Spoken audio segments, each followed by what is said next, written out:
अगर भक्त का प्रेम सच्चा हो तो भगवान उसके लिए नंगे पांव दौड़े आते हैं। वहीं बात जब कन्हैया की हो तो कहने की क्या।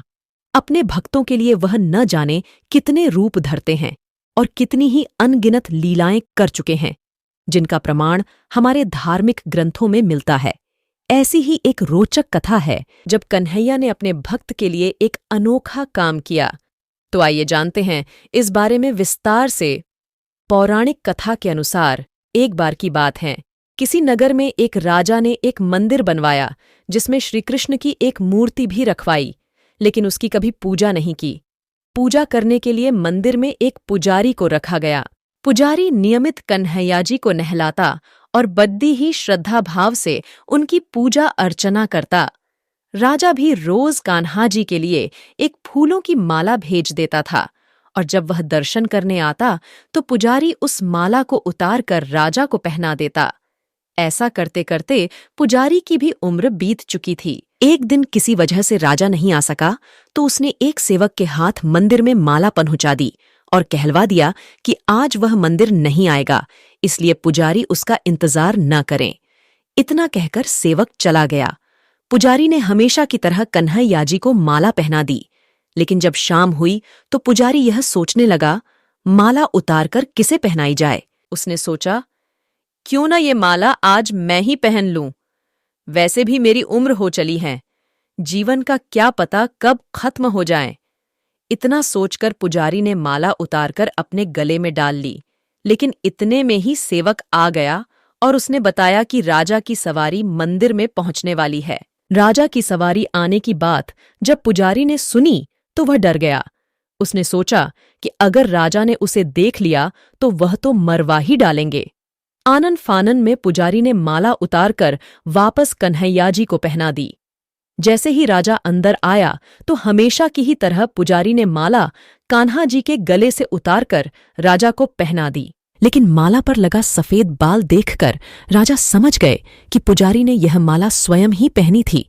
बस फिर क्या था, राजा क्रोधित हो उठे और उन्होंने गुस्से में पुजारी से पूछा कि माला पर सफेद बाल कहाँ से आया।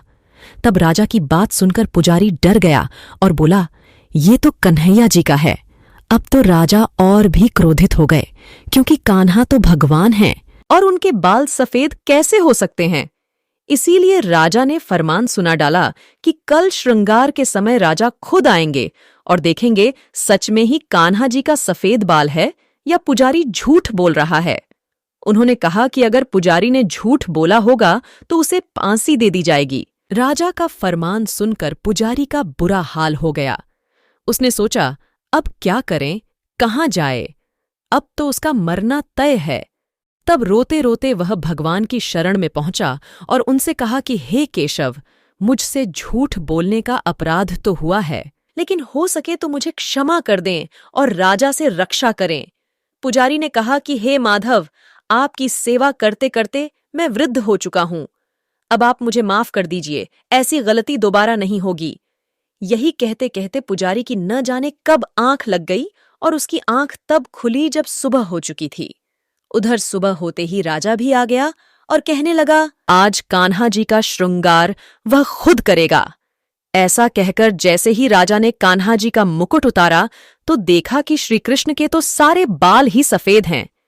लेकिन राजा को फिर भी यकीन नहीं हुआ।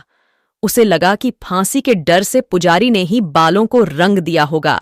राजा ने सोचा कि क्यों न कन्हैया जी का एक बाल तोड़कर देखा जाए। इसके बाद राजा ने कान्हा जी का एक बाल तोड़ लिया, लेकिन जैसे ही बाल टूटा कन्हैया के सिर से खून की धारा बहने लगी। यह देखकर राजा भगवान के चरणों में गिरकर माफी मांगने लगा। तभी श्री कृष्ण की मूर्ति से आवाज आई, हे राजन, तूने मुझे केवल मूर्ति मात्र ही समझा, इसलिए आज से मैं तुम्हारे लिए केवल मूर्ति मात्र ही रहूंगा।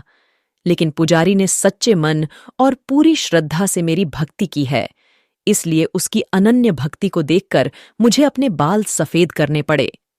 कन्हैया जी ने कहा कि भक्ति में कभी भी संशय नहीं होना चाहिए। सच्चे भक्त की लाज तो मैं कभी जाने ही नहीं देता। तो आपको ये कहानी कैसी लगी हमें जरूर बताएं। चैनल को लाइक और सब्सक्राइब जरूर करें। हम आपके लिए ऐसी कहानियां लेकर आते रहेंगे।